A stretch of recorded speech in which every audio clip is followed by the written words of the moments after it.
मैं श्रीमती परवीन मंसूरी, उच्च माध्यमिक शिक्षिका, शासकीय महारानी लक्ष्मीबाई उच्चतर माध्यमिक विद्यालय, छिंदवाड़ा, मध्य प्रदेश, भारत देश के तमाम 10वीं पढ़ने वाले सीबीएसई वर्ष 2021-22 तमाम संस्कृत विषय पढ़ने वाले विद्यार्थियों का स्वागत है। आज पहले जब हमने पढ़ाया था, इसमें आपको बताया गया था कि कक्षा 10वीं विषय संस्कृत सीबीएसई 2021-22 इसमें 2 किताबें शिक्षा मंडल द्वारा बनाई गई थी और इसमें हमने पहले शेमुसी किताब 4 अध्याय तक पढ़ चुके हैं, चतुर्थ पाठ तक हमारा हो चुका है और इसके पूर्व में हमने संधि और समास पढ़ाए थे। प्यारे बच्चों, आपके सामने एक किताब दिख रही है और वह किताब का नाम है व्याकरण विधि। इस व्याकरण विधि का आज हम वाचन, पठन एवं पाठन करेंगे। प्यारे बच्चों, एक चीज मैं आपको अवगत कराना चाहती हूँ कि जो व्याकरण वाला चैप्टर है वह लगभग 40 अंकों का आएगा और एकदम से 40 अंक सुनकर हमें 40 अंकों की प्राप्ति नहीं होगी, थोड़े थोड़े अंकों को समेट के रखना पड़ेगा। वही अंक की बात कर रहे हैं जो हमने आज का चैप्टर लिए हैं, अव्यय।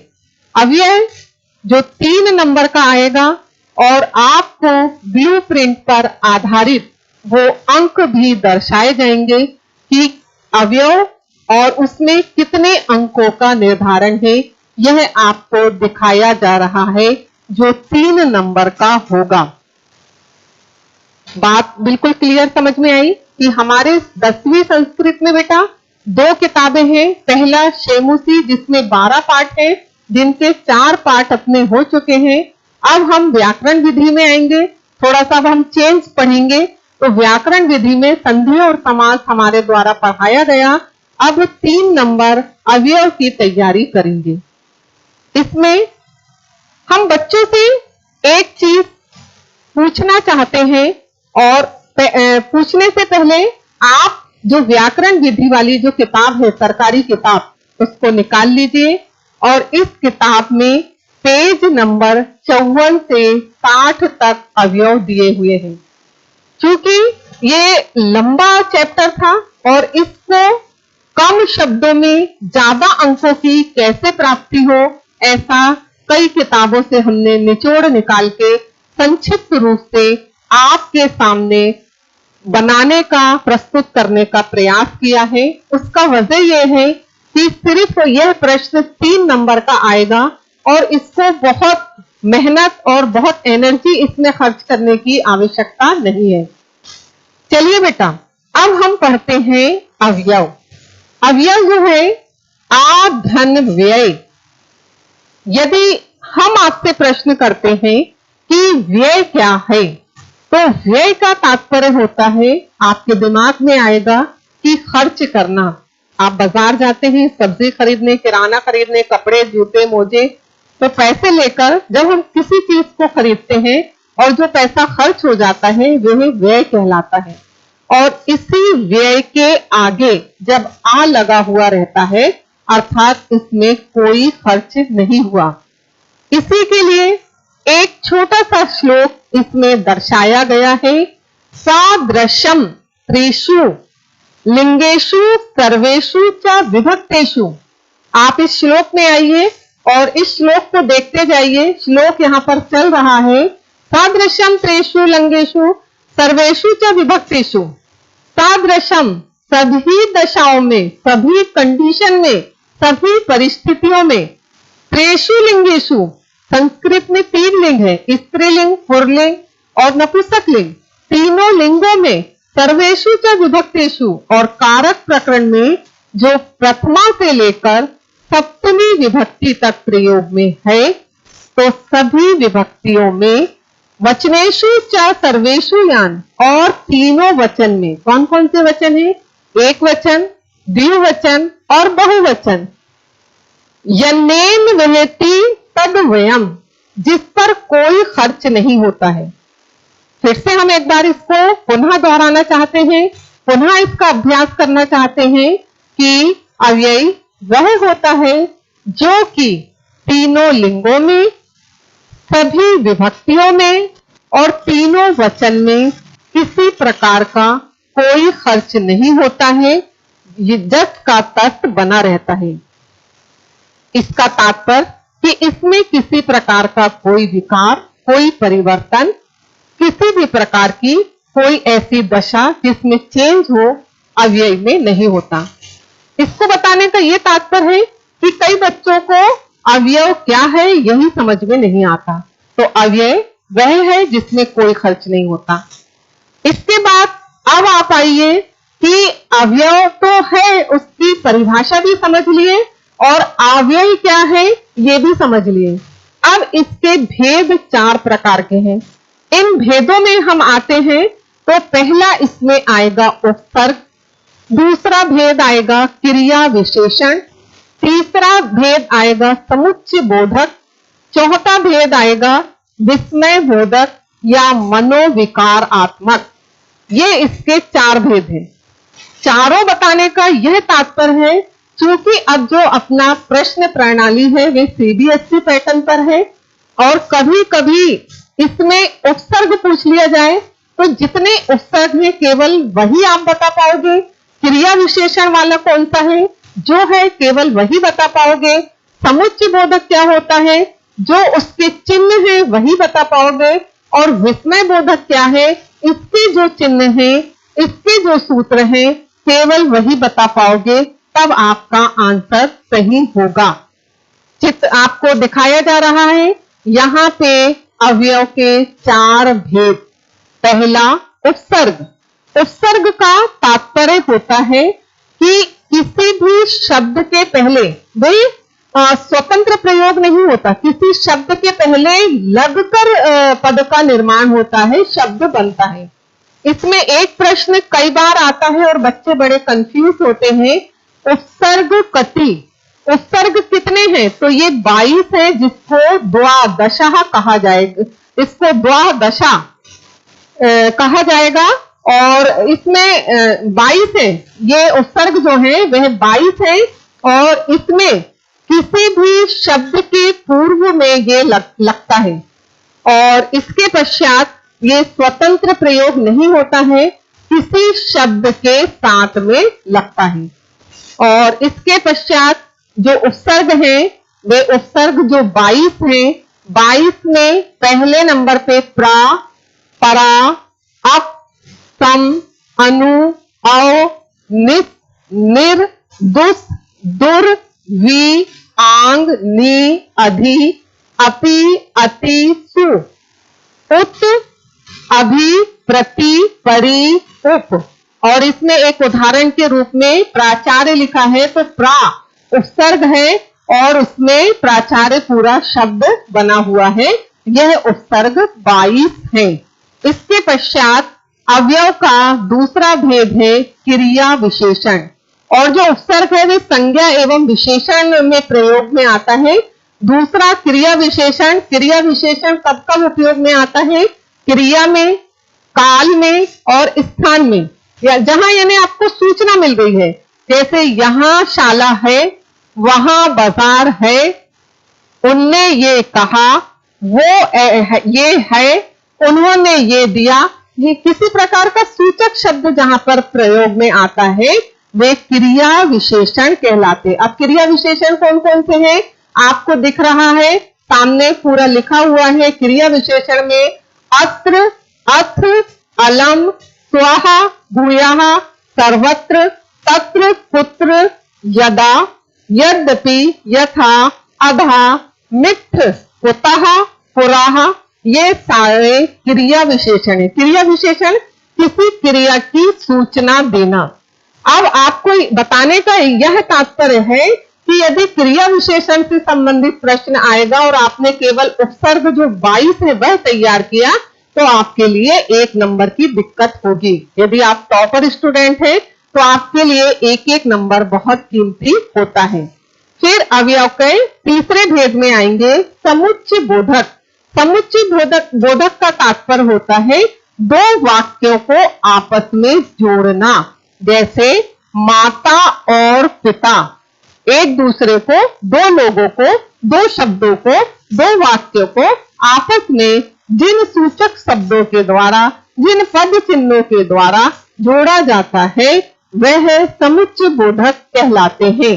और इसके चिन्ह इस प्रकार है चा, तथापि, इति, अथवा, परंतु, यावत, तावत, तत्, चेत, अथ, तु, अधो। इसी के पश्चात चौथे नंबर का अवयव का भेद है, इसमें मनोविकार या विस्मय आदि, जैसे किसी की मृत्यु हो जाना, अरे रे ऐसा अपने शब्द से निकलना मुंह से। इसके पश्चात यदि कोई गिर गया, अरे रे क्या हो गया, या कोई बच्चा कहीं किसी के हाथ से लुढ़क गया, घोड़े पे से कोई गिर गया और अचानक अहो क्या हो गया। तो जब हम इन शब्दों का प्रयोग करते हैं तो वह विस्मयात्मक, विस्मय सूचक, मनोविकारात्मक, मन के विकार के रूप में उत्पन्न शब्द कहलाता है। इसमें हम अहो, बस, आह, अपि, अये, भो, अरे, रे इन शब्दों को अचानक यानी किसी ऐसी सूचना कि जिससे हमारे मन का कोई विकार उत्पन्न होता है, विस्मय दिखता है, तो यह अवयव के भेद कहलाते हैं। इसके पूर्व हमने बताया किताब का नाम है व्याकरण विधि। व्याकरण विधि का पेज नंबर 54 से 60 तक पूरे इसके अवयव दिए हुए हैं। अब आपको हमने इसमें लगभग 100 अवयव उपसर्ग के रूप में, क्रिया विशेषण के रूप में, समुच्चय बोधक के रूप में और विस्मय आदि बोधक के रूप में, मनोविकारात्मक रूप में लगभग 100 शब्द हैं। अब इन 100 शब्दों को आपको याद करना है। याद करने का तात्पर्य रटने से नहीं, बल्कि इनको केवल एक नजर में समझना है।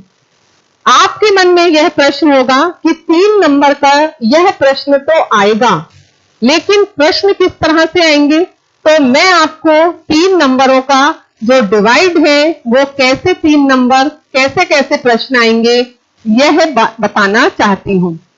जो पहला प्रश्न आएगा, पहले प्रश्न में यह पूछा जाएगा कि अधोलिखित प्रश्नानाम अवयव अस्ति या अवयव लिखित, यानी जो आपके सामने वैकल्पिक प्रश्नों से संबंधित प्रश्न आता है, इसमें 3 अवयव नहीं रहते हैं और एक रहता है, वो विकल्प के रूप में आपको चुनना। क्योंकि हमने जो सामने 100 सबसे महत्वपूर्ण पूरे अवयव निकाल के रख दिए, यदि उसको आप ध्यान से पढ़ लोगे तो तुरंत आपका दिमाग ठीक होगा और आप बता दोगे कि ये अवयव है। पहला क्वेश्चन इस तरह से आ गया। दूसरा क्वेश्चन जो आता है, अधोलिखितेषु अवयव न अस्ति, यानी इसमें जो दूसरा प्रश्न आएगा वह प्रश्न, इसमें एक अवयव नहीं रहता है और 3 रहते हैं। कई बार बेइंतहा पढ़ने वाले अच्छे टॉपर बच्चों से भी ना अस्ति और अस्ति के कंफ्यूजन में प्रश्न गलत हो जाता है। फिर इसका जो तीसरा प्रश्न है, वह तीसरे प्रश्न में एक सेंटेंस दिया जाता है और इस सेंटेंस में आपको अवयव ढूंढना पड़ता है। जैसे हमने एक इसका प्रश्न लिखे हैं, छात्राः कोलाहलम माम कुर्वन्तु में अवयव कौन सा है, तो इसमें माम आएगा। दूसरा है सायाम ब्राह्मण कालः भवति, तो इसमें कौन सा अवयव है, तो सायम आएगा। फिर प्रायः सर्वे सज्जनः भवन्ति, तो इसमें प्रायः अवयव आएगा। मतलब इसमें आपको पहले प्रश्न में अवयव 3 नहीं रहेंगे, 1 रहेगा। दूसरे प्रश्न में 3 रहेंगे, 1 नहीं रहेगा, तो ना अस्सी में वैसा करना है। तीसरे प्रकार के प्रश्न में एक सेंटेंस दिया रहेगा, इसमें आपको अवयव ढूंढना है। क्योंकि आप पूरे अवयव ध्यान से देखोगे, समझोगे और आपकी मेमोरी में फिट कर लोगे, तो निश्चित तौर पे इन प्रश्नों का बाखूबी आप उत्तर दे सकते हैं। इसमें चौथा प्रश्न अवयव का वाक्य में प्रयोग करना है। जैसे शिशु उच्चैः रोदनम करोति, बच्चे जोर से रो रहे हैं, तो जो उच्चैः शब्द आया है वह उच्चैः शब्द प्रश्न के रूप में दे दिया जाएगा कि इतने इतने अवयव हैं और आपको इनका वाक्य में प्रयोग करना है। इसी का दूसरा मैंने लिखी हूं, वृद्धः नीचैः वदति, जो बुजुर्ग व्यक्ति है वे धीरे बोलता है, ये इसका मैंने बताई हूं। अब इसमें हमें क्या करना है, कैसे प्रश्न हल करना है और कैसे तैयारी करना है, इसके लिए हमने कुछ चुनिंदा प्रश्नों को निकाले हैं जो आपके परीक्षा के लिए बेइंतहा उपयोगी साबित होगा। और आपको परीक्षा में भी जो हमने आपका कॉपी बनवाया था 200 पेज की, इस कॉपी में आपको पूरी तैयारी करना है और लिखना है और समझकर याद करना है।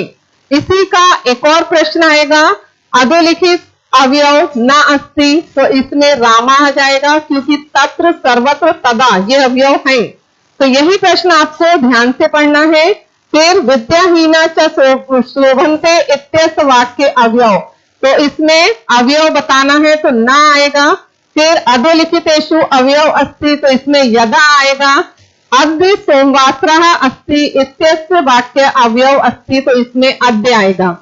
फिर इसी में एक प्रश्न आने का और तरीका होता है, क्योंकि प्रश्न किस तरह के आते हैं अभी नई प्रणाली है, तो हमने जो जो निकाल चुके सारी किताबों का निचोड़ इसमें हम आपको बता रहे हैं कि खालिस्तान में कैसे आ सकता है। यत्र धर्मः तत्र विजयः, जहां धर्म रहता है वहां विजय होती है। यथा राजा तथा प्रजा, ये तो आपने कई बार अपने दैनिक चर्या में इन सेंटेंस को सुना होगा। यदा धनम तदा मित्रम सह कुत्र गच्छति, रामेण सह मोहनम अपि गच्छति। इसके बाद एक और प्रश्न आम और ना के रूप में आएगा। आम का अर्थ होता है हाँ और ना का अर्थ होता है नहीं। तो आपको यदि उसमें सही दिख रहा है तो आम लिखना है और गलत दिख रहा है तो ना लिखना है। इसी का आएगा अव्याम रूपाणी चलंती, तो अवयव के रूप चलते, तो ये तो गलत है, हमने बताया अवयव का कोई किसी प्रकार का कोई विकार ही उत्पन्न नहीं होता, तो इसका ना आएगा। अद्य अव्यस्त अर्थः आज इति अस्ति, इसमें आम इसका अवयव है।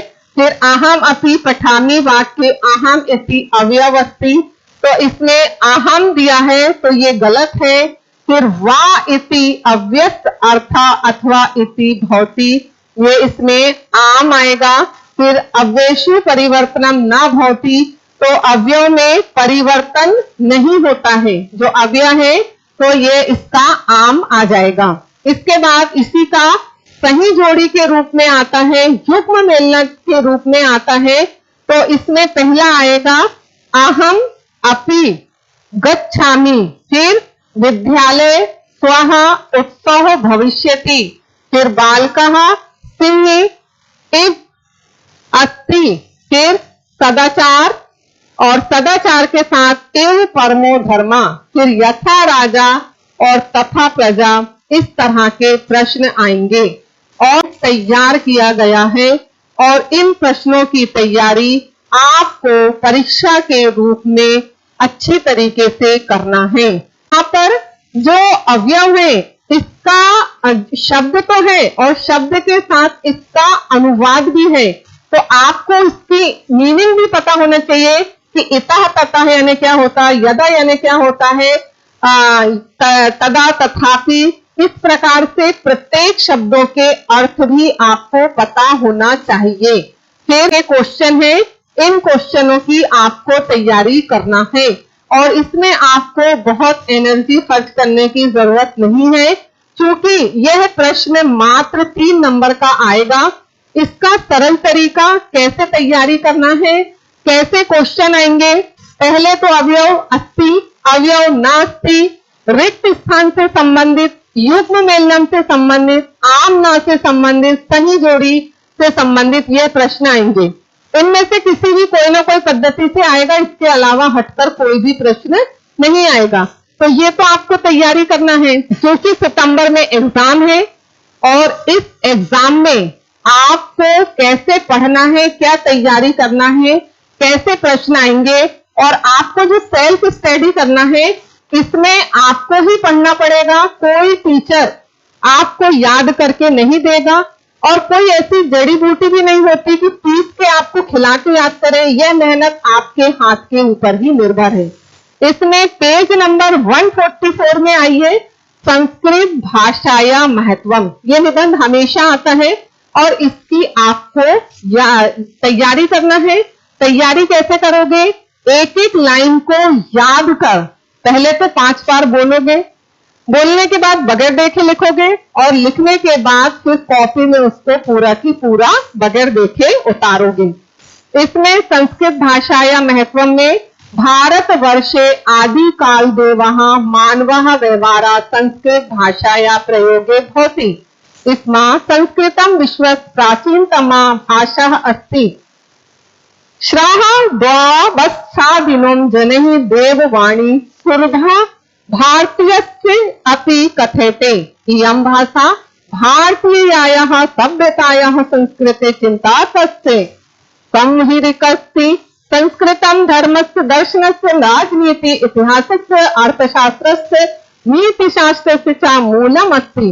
ये थोड़ा सा नया पैटर्न है, नई विधि है और नया रूपरेखा है। इसके अलावा भी यदि कोई पुराना आपके पास होगा तो वह भी आप तैयार कर सकते हैं।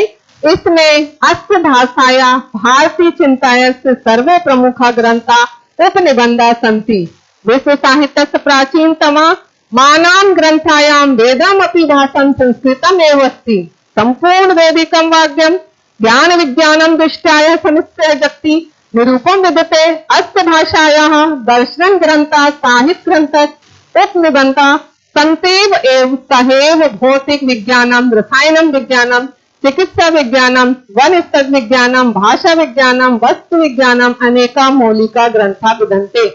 2-3 लाइन में सभी जो भाषा विषय है, रसायन, जीव विज्ञान, भाषा विज्ञान, इनके विषय में दिया हुआ है। तो ये 2-3 लाइन तो आपको बगैर मेहनत की तैयार होगी।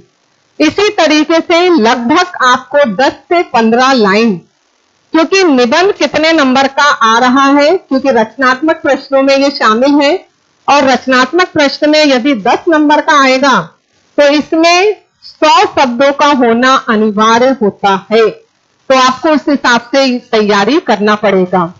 विगत जब भी हमारी आपकी मुलाकात होती है तो ये दोनों चीज आप जरूर बताइए कि आपने इसकी एक निबंध, एक पत्र की तैयारी करे कि नहीं करे। ये आपका 10 से 15 नंबर के अंकों की प्राप्ति का सरल साधन है, और यह तैयारी आपको बेटा स्वतः करना है। इसी के साथ ही साथ प्यारे बच्चों, पढ़ाई के अंत में विषय से संबंधित आज से कोई ना कोई प्रश्न किया जाता था। हमने इसके पहले अवयव पढ़े हैं। अवयव का तात्पर्य होता है कम खर्च, क्योंकि प्यारे बच्चों जो आपकी परवरिश हुई है बहुत ही ऐशो आराम से हुई है। तमाम सर्व सुविधा युक्त आपके पास पूरी चीजें हैं। आपके मुंह से निकला हुआ शब्द और वस्तुएं आपके माता पिता के द्वारा तुरंत हाजिर की जाती हैं, और प्रत्येक माँ बाप अपनी हैसियत से ज्यादा अपने बच्चों के लिए खर्च करता है। ये बात आप बखूबी जानते हैं। हम बच्चे अपने अंदर एक प्रश्न करें कि हमने अपने माता पिता के लिए क्या खर्च किया। ये प्रश्न आपको मैं मंथन के लिए दे रही हूं, क्योंकि प्रत्येक माँ बाप ने अपने बच्चों के लिए बेहतर परवरिश के लिए अपनी जान और मुंह का निवाला भी दिया है। हमारा ये प्रयास है कि संस्कृत विषय में प्रत्येक बच्चों का 100% रिजल्ट हो। और एक यहां से आपको क्यों दिया जा रहा है कि जब भी पिता के द्वारा 100 रुपए दिया जाएगा तो इसमें सिर्फ आपको 90 रुपए खर्च करना है। आपको अपने जीवन में आज यहां से यह बात चरितार्थ करना है कि झूठी शान, दिखावा और उधार लेकर कभी अपनी शानो शौकत से जीवन यापन नहीं करना। ये बात आपको हमेशा ध्यान में रखना है कि संसार में आपके माता पिता से अधिक आपको कोई प्यार नहीं करेगा। इन्हीं दुआओं के साथ मैं परवीन मंसूरी आपसे अनुमति चाहती हूं। जय हिंद, जय भारत।